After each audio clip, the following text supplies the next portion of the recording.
Hey guys, welcome back to my channel. So today I wanted to film my January favorites. I know last month I didn't do one, and that was because I was doing the best of beauty for 2015, and I know I kind of overwhelmed you guys with a lot of beauty favorites because 2015 held a lot of really great products, and I felt like I had just had a lot to say for some reason. But yeah, I just wanted to share with you guys some things that I did not mention in those videos because they were newer to my collection.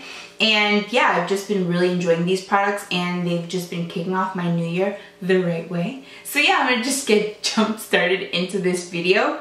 So the first of which is going to be from no other than Anastasia Beverly Hills.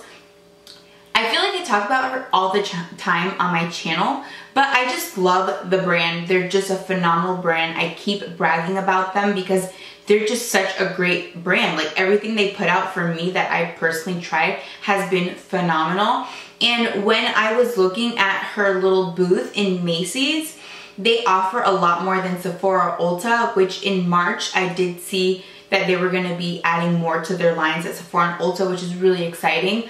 But I saw at Macy's that they had their singles and they also had liquid lipsticks, so I did dabble into those items, and I was looking for a new transition shade because, as you guys know, I love the Napoleon Pear Disc Amazonian Jungle Color Disc. It is my favorite transition shade, but at my Ulta they no longer sell it, and I don't love to buy a bunch of stuff online from Ulta for some reason.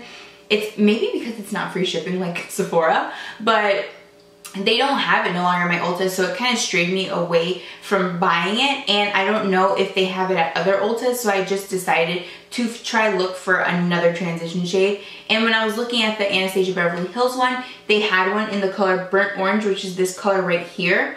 And I loved it. It was great. It's completely matte. It's the perfect orange for me because I like a cross between like an orangey brown in my transition as my transition shade, and it's just the perfect shade for me. And I feel like it's something that's a little bit more readily available to you guys as well.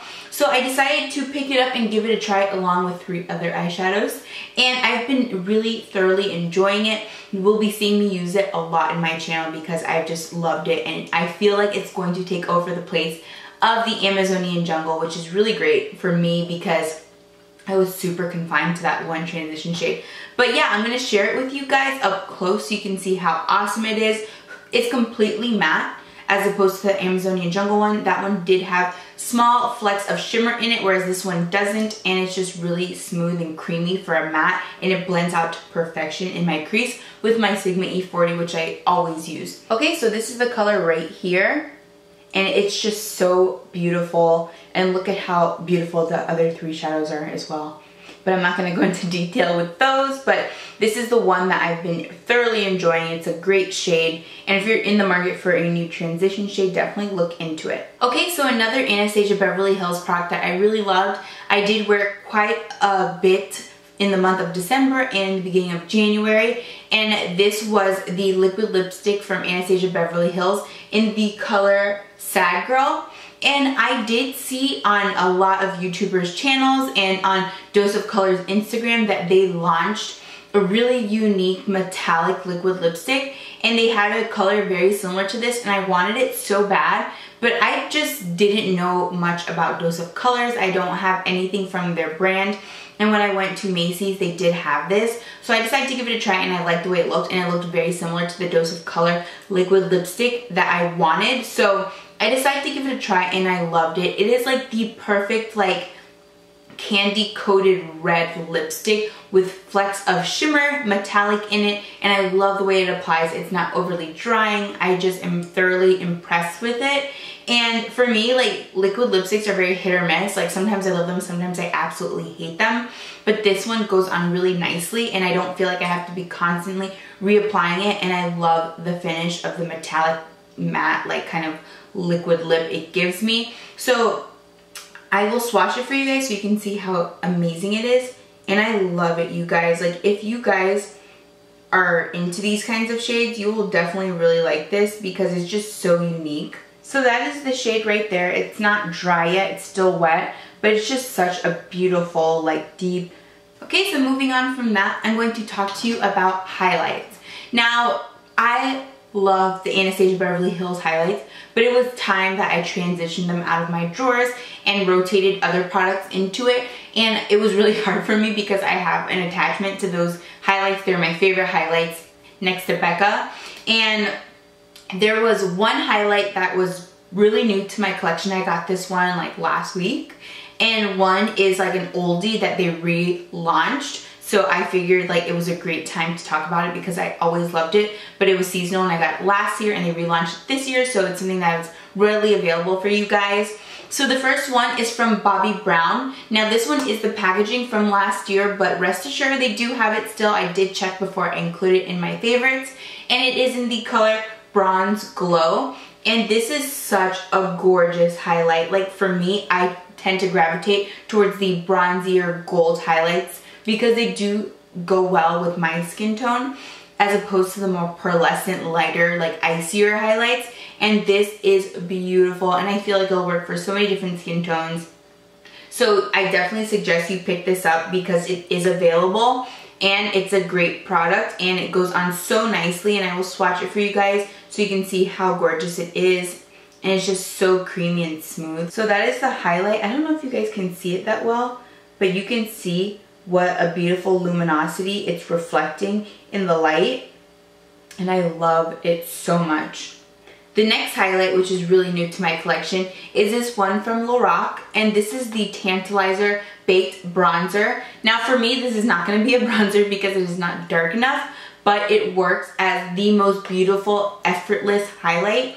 It looks like a really very natural glow to the skin. It looks like you have highlight, but not too much, but I do go a little overboard with it because I'm just highlighting my face. Like, my sister was making fun of me because I was like, yes, like while I was applying this highlight, because I was literally applying it like everywhere, and she's like, dear God, Sam. So it is so beautiful. I love it so much, and I will be using this into the ground because it is amazing, like amazing. And it's so hard to pull highlights on camera, but you can see it's like a really beautiful bronzy shade. I don't know if you guys are seeing it too well, but I tried. I'm sorry, guys. So those are the two highlights that I've been gravitating towards these couple last months, and I really thoroughly enjoyed them, and I feel like they just really brighten up the face. And I've been like highlight city, like everywhere. Every time you see me, I'm like highlighted up because it's my thing. So these two highlights, like definitely go look at them. They are phenomenal, like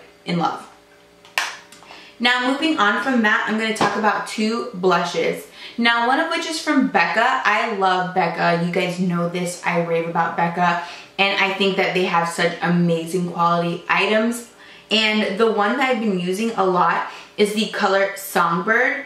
And I love this because it's just got a really unique color to it. It's like a coral. It's got these really nice iridescent like shimmer in it with a little bit of gold, and it's like a corally golden shade, and on my skin it looks so nice, especially now that I've been bronzing, not contouring but just bronzing. I feel like it just complements bronze skin so well, and it's just got really great color pigmentation, and I just love the color. Like it may be more of a summery color, but I love it. So this is the color right here. It goes on so nicely. It looks great on the cheeks, and I thoroughly am enjoying this guy. Next one is from Lorac, and I don't know if they changed their packaging because I was looking at their Instagram and I saw that they launched a whole bunch of blushes and they look totally different from this. I did get this some time ago, but it's the Baked Matte Satin Blush in the color Velvet Rope, and I did include this in one of my tutorials. And I don't think that it's a matte blush at all, so I don't understand why they put that, but it's more of like a satin with these little flakes of shimmer in it, and it's a really beautiful like baby pink, and I like the way it goes on. I love this blush from the second I got it. It's very smooth. Like I love the formulation of this blush. I've never used any other blush from them besides this one, but this one definitely like won me over, and I love the way it looks on my skin because it makes me have a really beautiful like luminous flush of color to the skin. So here you could see the two colors side by side. This is the Velvet Ropes from Lorac, and this is the Songbird from Becca. And both of them have been my ride or dies these last couple months. Okay, now the next product I'm going to share with you guys is from Too Faced, and it is the Chocolate Bonbon Palette. Now, when they launched this palette, I was like, I have to have it because, as I've said on my channel before, I love Too Faced and I love their palettes. They're my favorite palettes, probably next to Lorac. I feel like they just do such a great job of mixing shades. I didn't like the Semi-Sweet Chocolate palette, but that's the only one that I didn't go hard for, but the rest of them have been amazing. When I suggest palettes, I definitely suggest the original chocolate bar, this one as well. I definitely suggest this one because it's really great. It's got like more cool tones to it as opposed to some of their other palettes they've released. I feel like they've been a little bit more on the warm side, but this one is so nice. I really like it. The formulation in colors and the way they feel, they're so cream and smoothie. They're so creamy and smoothie. They're so creamy and smooth that they just go on so effortlessly. And the thing that I am the most critical of when it comes to palettes is I want a palette that is a one-stop shop. I hate to dabble into other products. So for me, this has been a one-stop shop for me always. Like every time I use it, I can create a look solely using this palette, which is a really big selling point for me. I'm gonna pretty much buy every palette, but that is the one that makes me like recommend it to other people and like want to use it more and more. So this is really nice. I love Almond Truffle. It's a very beautiful cool tone transition shade. I also love the Cafe au Lait. That's a really nice taupey silver. And this Satin Sheets was in one of their other palettes. I think it was, I want to say it was their original chocolate bar palette. And I like that one for my inner tear ducts. And I love Bordeaux. If you watch my channel, you know that most of the palettes that they've been launching have been including colors very similar to Bordeaux. And I think that it's just my favorite color of the moment because, I don't know, it's just like a really great matte shade. So definitely look into this guy. He is amazing. And I dropped him, so one of the eyeshadows keeps moving all around. Meh. Okay, now moving on to the last product. This one is one that was suggested by Nikki Tutorials. She talks about it all the time in her tutorials. And it is the Nivea Men Aftershave Balm. And it is in the sensitive formulation. I don't know what made her choose to put this on her face as a primer.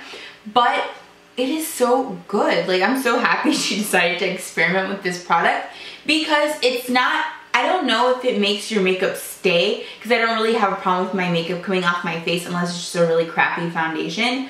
But I think that it makes the product go on very smooth. It makes a really nice canvas for your face and it makes your skin so smooth, and I feel like my foundation literally glides on with this product. And not to mention that it's $5.99. I've been using this more than I've used any other primer lately, like since I got it, and it smells so good. Very manly, but so good. And when I brought it home, my husband's like, oh, you got my shaving balm? I'm like, no, this is for my face. He's like, you're gonna put that on your face? I'm like, yes, it's supposed to help with makeup. But yeah, I've been thoroughly enjoying this, and I know a lot of people were like wondering and saying like, is it worth the hype? And like, I definitely am loving it. I feel like for the price point, like, why not try it? Like, just definitely go out and buy it. It's $5.99 as opposed to your average $30 to $40 primer. And it's a lot in here. It's got 3.3 fluid ounces. So it's gonna last you for a long time. And I'm really happy with it because my foundation goes on so easy and it's so effortless and it doesn't like pull on my skin. It literally just makes it glide on. And when you use a brush, I feel like that's a really big factor when applying foundation. And with my beauty blender, it just like, boop, boop, boop, I'm like, I'm done. So yeah, I love this and I definitely think that it's something worth looking into, if anything. So yeah, guys, this pretty much, oh no, this doesn't conclude my beauty favorites. One more thing. So I have been obsessing over the Urban Decay Naked Skin Concealer. It's one of my favorites. I also love the MAC Pro Longwear, and I feel like those are the best for me because they don't crease underneath my eyes as opposed to most other concealers. But I had the NYX HD concealers. I got them a while ago and I kind of started using them more, and I was like, holy crap, these are amazing. Like, they go on your skin and blend out to perfection. They go on so effortless, so easy. They do not cake underneath your eyelids, and I just feel like they're such a standout product, and they're $4.99. And I feel like they're better than a lot of like high-end concealers, which is really great because concealers are a really tough thing for me because I do have like creasy under eye eyelids. And these ones just are so nice, and they're so creamy, they're so easy to go on, they're so affordable, like I can go on for days. So I bought a bunch of backups of these because they did not have them at my Ulta, they never have my color. And I do have to mix two to make the perfect under eye, which is CW06 and CW07. And they are amazing. Like, if you're balling on a budget and you're looking for a good concealer and you have creasy eyes, look into these guys. They're great. They go on so effortless, and once you set them with a powder, you're good to go. So yeah, for real, you guys, now this concludes my favorites for this month. Thank you guys so much for watching, and I will see you guys soon. Bye guys.